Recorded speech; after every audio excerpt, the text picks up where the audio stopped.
Hello everyone, my name is Andrea Hylen. I'm the founder of Heal My Voice.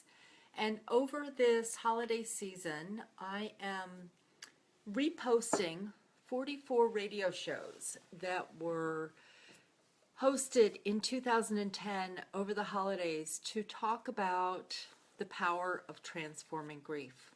There were 27 guests that were there. I see Cherry Lee Ward. She was one of the guests. I'll be posting our show later this month or later in December.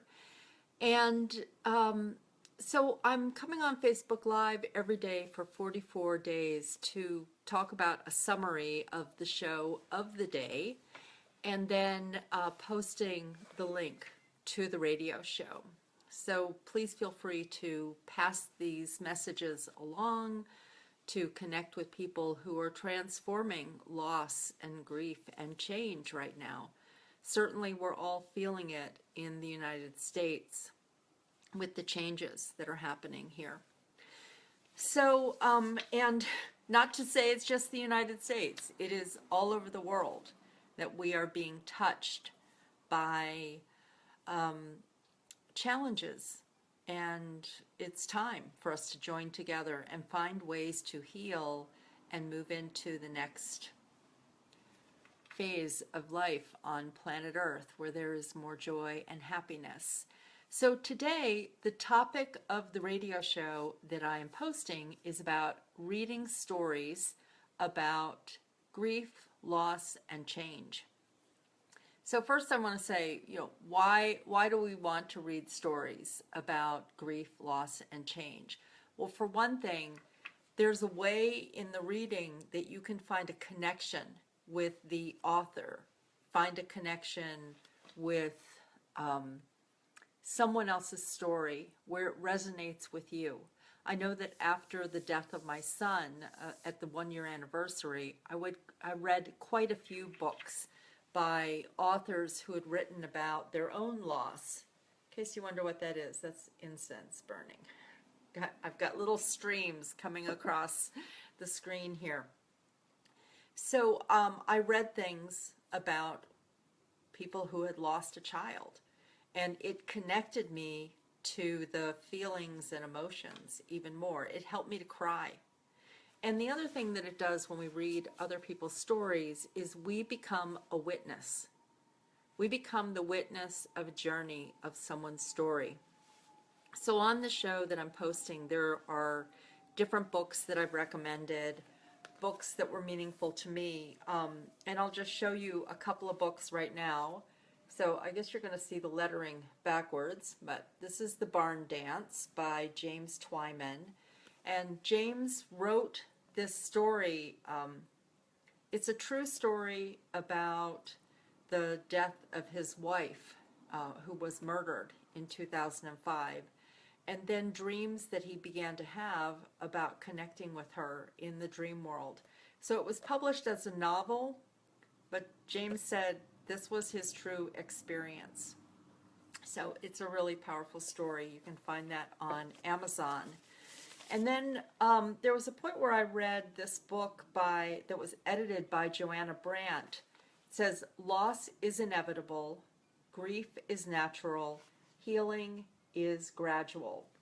And I bought it from Marcia Merrill, who has a story in here. And there are a lot of different stories about loss of ourselves and things that had happened. Marcia had an illness, and her title of her story is "Who Am I When I'm Not Who I Used to Be?"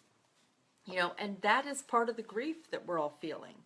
Who am I when my life doesn't look like what it used to look like? Out of these radio shows, Heal My Voice was birthed, and so finding anthology books is one of the recommendations that I have.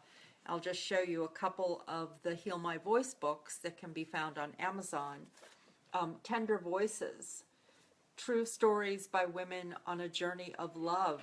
Women wrote stories about, tender loss, about losing their voice. There's a lot of stories about self-love and mother love, finding ourselves, reconnected to ourselves.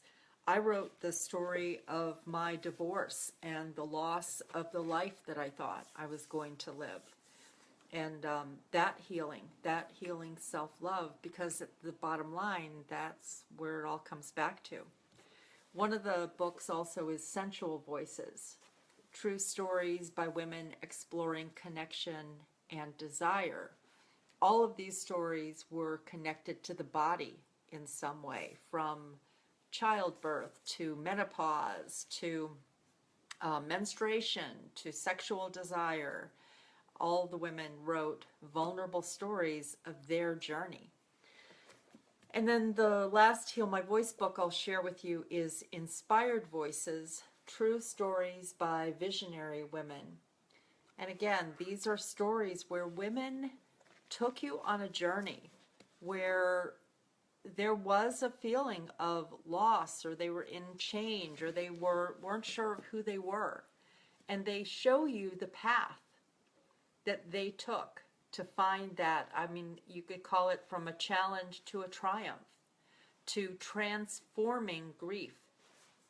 I talk about grief so much, not because I want us to all feel sad all the time, but because I want you to be able to connect to more joy. And that is this journey, that when we can find a connection to one another, when we can witness someone else's pain, that also helps to surface what we're carrying inside of us, and letting the tears flow, letting yourself feel everything, it will connect you to more joy, to more happiness in your life. The last thing I want to leave you with is also this idea of watching films, because sometimes, you know, there may be a challenge in your life and you don't have the resolution of what to do next. And lately, I've been watching a lot of films about people coming together for a common purpose and making change in the world. So it's not that we're going to disrupt something right now. We're in a period of disruption. We're in a period where people are saying enough. They're saying that they want their voices to be heard. So I watched a film, Remember the Titans, it's a story about an African-American football coach who was leading a newly integrated school team, football team. And so it's a true story. It was in Virginia. It's 1971 was when this event occurred. Denzel Washington plays the coach. He does a great job with that.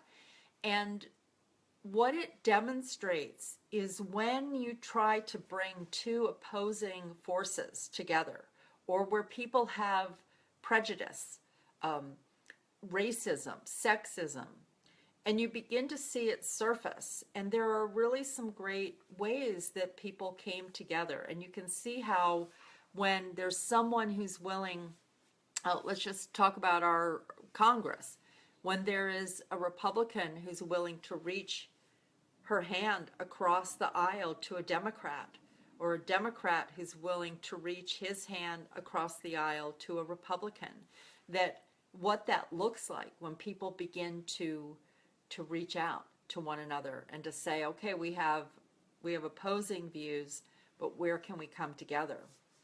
And then another film was Pride, which was a true story from 1984 to 1985, when a London-based group of lesbians and gays realized that they had common foes with the striking coal miners. And so they raised money, the lesbians and gays raised money to donate to the striking coal miners' families so that they could have food, they could keep their homes, they could have electricity, they could have heat.